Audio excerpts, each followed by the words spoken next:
वंदे मातरम दोस्तों। आइए अब समझते हैं कि ग्राम प्रधान के जो मुखिया होते हैं ग्राम का, उसके पास कितनी शक्तियां होती हैं। आइए अब उसके बारे में हम समझते हैं।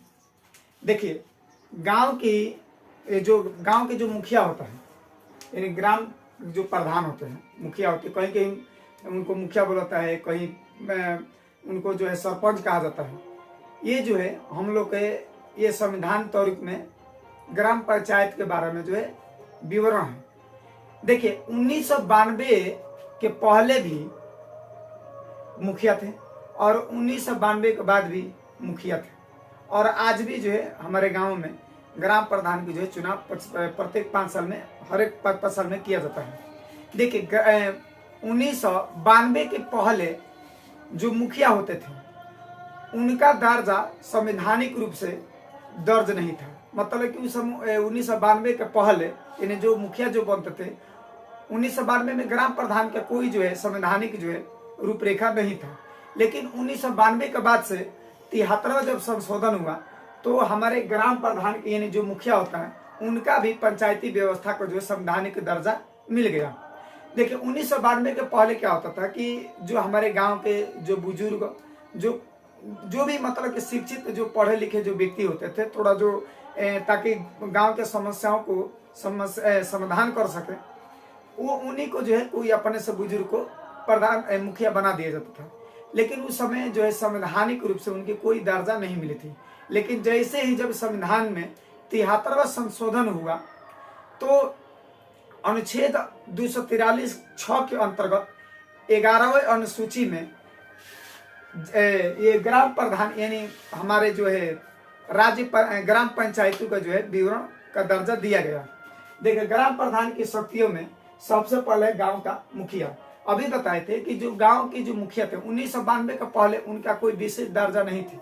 वो केवल जो पढ़े लिखे जो शिक्षित जो व्यक्ति थे या जो गांव को जो समस्याओं को हल कर सके वो मुखिया बनते थे। लेकिन 1992 के बाद जब 73वां संशोधन हुआ तो हमारे हर एक गांव में एक मुखिया होता है। हम लोग ग्रामीण क्षेत्र से आते हैं तो हम लोग के गांव में भी अपने मुखिया यानी ग्राम प्रधान का 5-5 साल में हमेशा चुनाव होता है। देखिए, जो ग्राम प्रधान जो चुनाव होता है उनका जो है हम बताए भी थे कि एक वीडियो बना दिए, उसको थोड़ा आप लोग देख लीजिए कि 29 कार्य उनका बताए थे कि कौन कौन सा कार्य है और प्रधान क्या क्या हुआ उसके अंतर्गत कार्य आता है। और इसमें इनकी हम जो है शक्तियां बता रहे कि एक ग्राम प्रधान के पास कितनी पावर होती है। ये जो है अब समझते हैं। ये पहला हो गया गांव का मुखिया। दूसरा है 2 वर्ष तक अविश्वास प्रस्ताव से मुक्त। देखिए, क्या होता है कि जब चुनाव हो जाता है कोई मान लीजिए कि कोई कैंडिडेट यानी जो प्रत्याशी है अगर वो चुनाव जीत जाता है तो 2 वर्ष तक ले उसको अपने पद से हटा नहीं सकते। वो 2 वर्ष तक ले वो अपने पद पर वो बना रहेगा। वो 2 वर्ष तक जो अविश्वास मतलब कि 2 वर्ष के बीच में जब वो चुनाव जीत गया तब और 2 वर्ष के बीच में कभी भी अविश्वास प्रस्ताव नहीं ला जा सकता। यानी उसको किसी माने हम उसको पद से नहीं हटा सकते हैं। हम मान लीजिए कि कोई गंभीर केस बन गया, कोई ज्यादा सीरियसली कोई ऐसा केस हो गया, तभी जाकर के ऐसी सिचुएशन में हम लोग अविश्वास प्रस्ताव ला सकते हैं। अन्यथा 2 वर्ष के बीच में उस प्रधान को हम लोग कभी नहीं हटा सकते। वो 2 वर्ष तक के बीच में देखिए ऐसा क्यों होता है, क्योंकि मान लीजिए कि अगर कोई प्रधान जब बन गया तो कुछ ऐसे भी व्यक्ति होते हैं जो अनखुश रहते हैं और वो चाहते हैं कि उसको मतलब कि अपने पद से उसको हटा दिया जाए। इस तरह से जो है सरकार को भी बहुत बड़ा नुकसान उठाना पड़ता है। और क्या होता है कि वो जो भी नीतियां लाया है, जो भी कुछ भी बनाया है, वो टोटल जीव का तीव उसको चाहता है कि भाई वो 2 वर्ष तक के बीच में वो अच्छे से अच्छे काम को कर सके। 2 वर्ष तक जो है वो अपने कार्य को अच्छे से अच्छे सफल पूर्वक जो है अपना कार्य कर सके। अगर मान लीजिए कि 2 वर्ष तक जो है अविश्वास प्रस्ताव नहीं है, अगर कोई प्रधान अच्छा से 2 वर्ष तक चाहे तो स्वच्छंद रूप से वो अपने कार्य को अच्छा से अच्छा वो कार्य कर सकते हैं। 2 वर्ष के बाद ही तो प्रस्ताव अगर लाना है अविश्वास तो 2 वर्ष के बाद ही लाने का जो है ये व्यवस्था दी गई है। अन्यथा 2 वर्ष के बीच में हम लोग अविश्वास प्रस्ताव नहीं ला सकते हैं। अगला विविध प्रकार के खाते। देखिए विविध प्रकार के खाते, इसमें क्या होता है कि जो ग्राम प्रधान होते हैं उनके बहुत प्रकार विविध प्रकार के जो खाते होते हैं।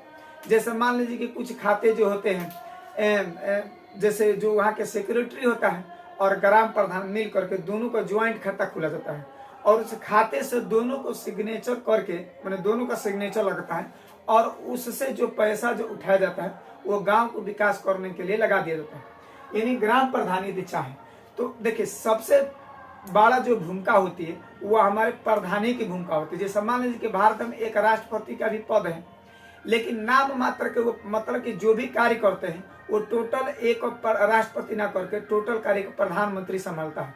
उसी तरह से सेक्रेटरी जो होते हैं हमारे और वो ग्राम सभा के जो प्रधान होते हैं दोनों को ज्वाइंट खाता खुलता है। लेकिन जब से इसमें ग्राम प्रधान की सबसे बड़ी भूमिका होती है।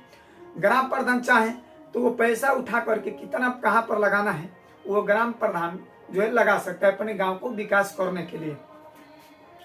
योजना बनाने का अधिकार, देखिए एक ग्राम प्रधान के पास इतनी शक्ति भी है, उसके पास इतनी पावर होती है, वो योजना वो बना सकता है, किसी प्रकार की भी योजना ला सकता है अगर वो चाहे तो। जैसे मान लीजिए कि हमारे ग्राम सभा में ग्राम प्रधान के अंतर्गत जो है 6 समितियां बनाई जाती है। टोटल कितनी समितियां बनाई जाती है? 6 समितियां, जिसमें से जैसे शिक्षा समिति, ग्राम विकास समिति, इस तरह से 6 समितियां होती हैं।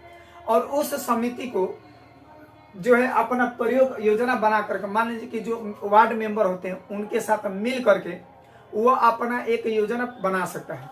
और उस मान लीजिए कि जैसे बड़ा योजना बनाना है, जैसे गांव में कोई खेल का मैदान चाहिए या लाइब्रेरी ही खुलवाना है, तो अब उसको क्या कर सकता है कि वो अपने वार्ड मेंबर के साथ मिल करके वो जो है एक योजना बना सकता है और उस योजना को लिखित रूप से प्रमाणित करके वो ब्लॉक में या जिला पर भी वो अपना जो भी विवरण योजना जो बनाया है उसको लेखा जोखा जिला अधिकारी के पास वो दे सकता है या ब्लॉक पास भी दे सकता है।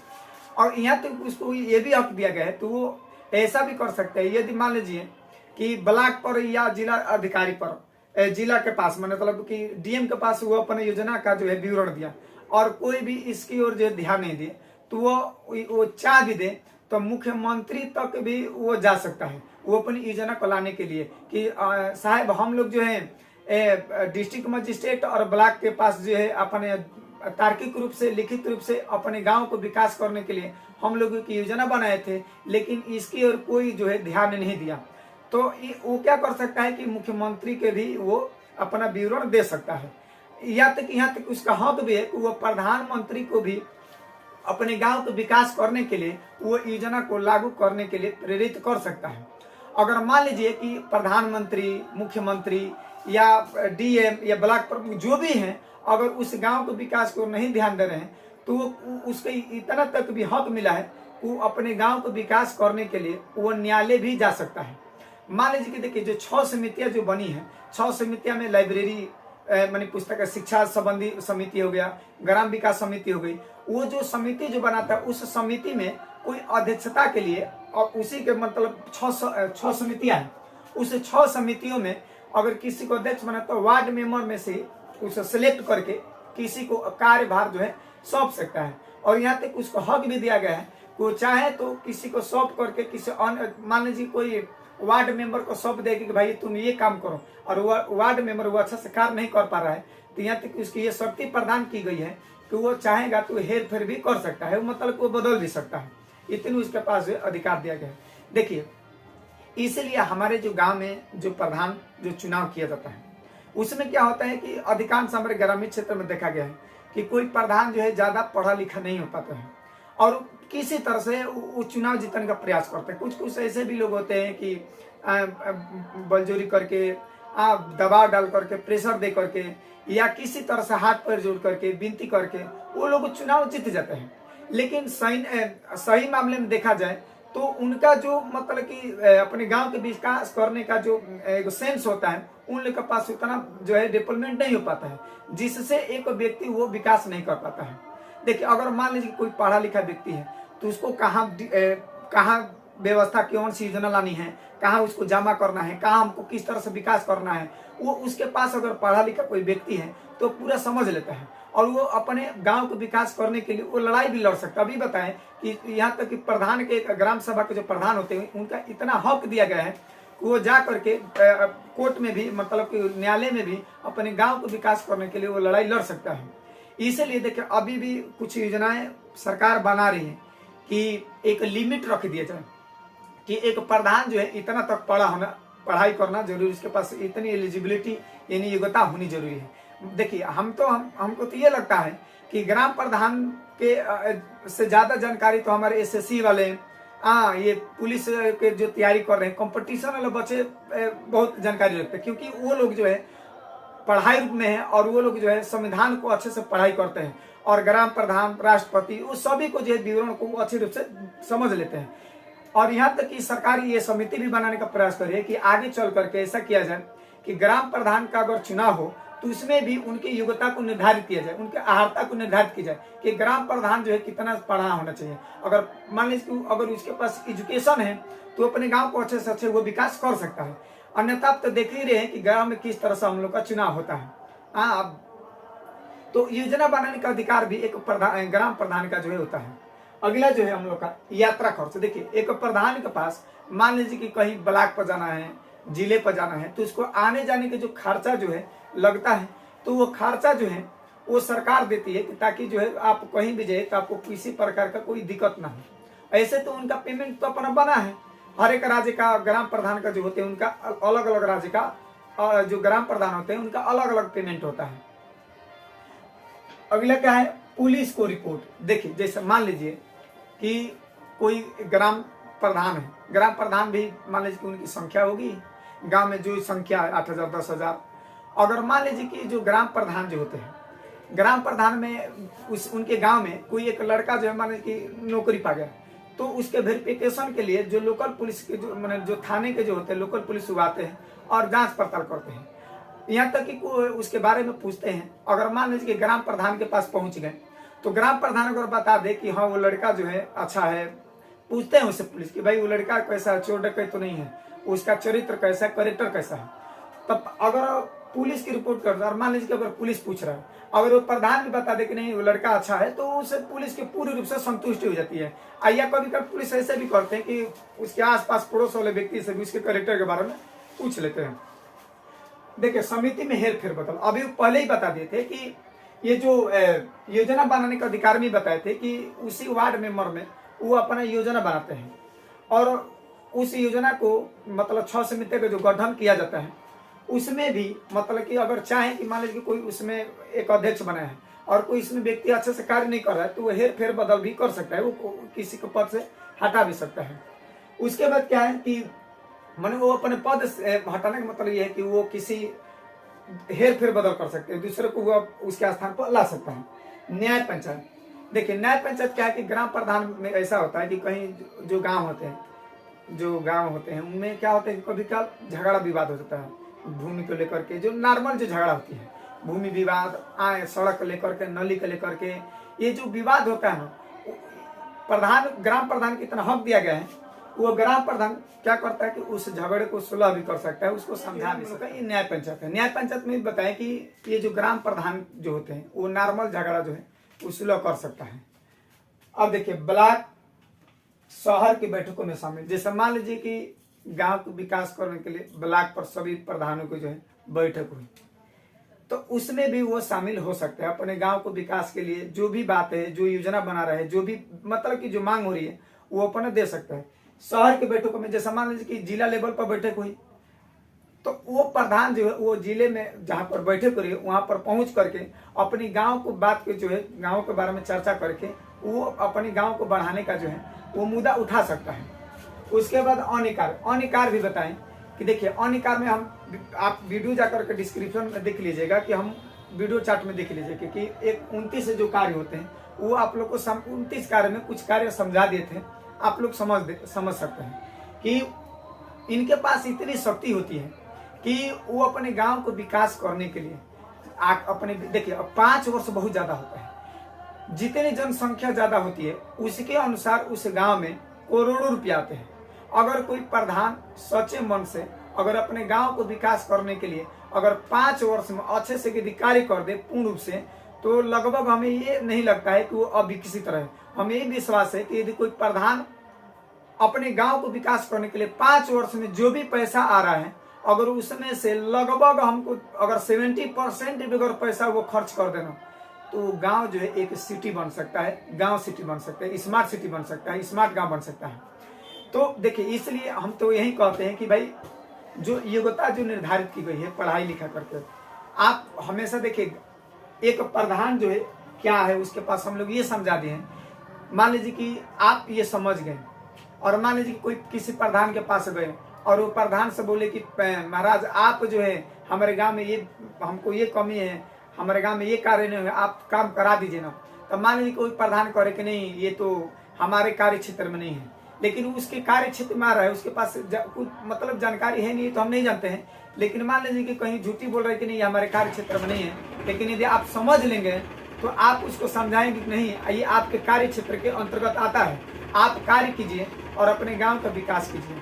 देखिए, इसलिए आप जो भी कार्य कीजिए सोच समझ कर किसी को वोट दीजिए, क्योंकि जो हम जिसके वोट दे रहे हैं आप उसकी जांच कर लीजिए कि क्या आगे चल करके या हमारे गांव का विकास कर सकते हैं या नहीं। क्योंकि देखिए एक ग्राम प्रधान ही जो होता है, गांव का जो प्रधान होता है, ग्राम प्रधान, ये क्या करता है कि ये हमारे गांव के बीच में रह करके पूरे समस्या को समाधान करता है। जितनी समस्या आ रही है एक ग्राम प्रधान ही कार्य करता है। हमको ये तो हम पहले ही बताए थे कि देखिए जो एक प्रधानमंत्री होते हैं वो गांव में बैठ करके या प्रत्यक्ष रूप से वो देख नहीं पाते हैं, उनके पास लेखा जोखा गांव के, जिलों के, राज्यों के लेखा जोखा उनके पास विवरण दी जाती है। लेकिन जो ग्राम प्रधान होता है वो हमारे बीच बढ़ता है, हमारे साथ रहता है और पूरे समस्या को समझता है। तो हमें देखिए ये आशा है कि कोई प्रधान है अगर वो पूर्ण रूप से अपनी जो उसके पास शक्तियां है यदि शक्ति का अच्छे से उपयोग कर देना, तो वो 5 साल क्या लगभग 3-4 साल में वो अपने गांव को अच्छे से अच्छे वो विकास कर सकता है। देखिए हमारे गांव में ऐसी है, उसके पास एक अभी पावर बताते एक शिक्षा समिति, 6 समिति में सबसे इंपॉर्टेंट होता है शिक्षा समिति। देखिए गांव का विकास तभी हो सकता है जब कोई प्रधान एक शिक्षा के लिए पूर्ण रूप से बच्चों को प्रेरित करे, उसके पेरेंट को प्रेरित करे। हम देखिए हम तो यही प्रत्येक व्यक्ति से रिक्वेस्ट करते हैं कि आप लोग अपने बच्चों को अच्छे से अच्छे पढ़ाइए, क्योंकि पढ़ा लिखा व्यक्ति ही पूरे इस सिस्टम को समझ सकता है। क्योंकि यदि पढ़ा लिखा कोई व्यक्ति है और उसके पूर्ण रूप से यदि जानकारी है, तो देखिए शिक्षा ऐसी चीज है ना कि शिक्षा किसी को जो है डराती नहीं है। वो शिक्षा से अगर यदि व्यक्ति कोई शिक्षित हो गया तो उसके पास इतनी क्षमता होती है ना कि दुनिया के किसी भी इंसान से वो लड़ सकता है अपनी शक्ति, अपनी एजुकेशन से। इसीलिए आप जो है हम यही रिक्वेस्ट करते हैं कि आप सभी लोग अपने घर में भाई बहन जो भी कोई है आप उसको एजुकेशन जरूर दीजिए, शिक्षित जरूर कीजिए। क्योंकि कहा गया है, एक डॉक्टर अम्बेडकर जी थे, उन्होंने कहा कि शिक्षा शेरनी का वह दूध है जो जितना पिएगा वो उतना ही दहाड़ेगा। तो हमें आप लोग से यही विनती है, प्रार्थना करते हैं कि आप लोग भी अपने घर में जो भी बच्चे हैं कम से कम उनको पढ़ाइए। क्योंकि जब ये हमारे घर के बच्चे, हमारे आसपास मोहल्ले के जब बच्चे पढ़ेंगे ना, तभी जा करके जो है हमारी गांव का, हमारे जिला का, हमारे राज्य का, हमारे देश का विकास होगा। और आप लोग जरूर हमको बताइएगा कमेंट में कि ये वीडियो कैसा लगा। हम कोई अलग एक और टॉपिक इसी से जुड़े कोई प्रधान के बारे में लेकर आएंगे। वीडियो देखने के लिए बहुत बहुत धन्यवाद।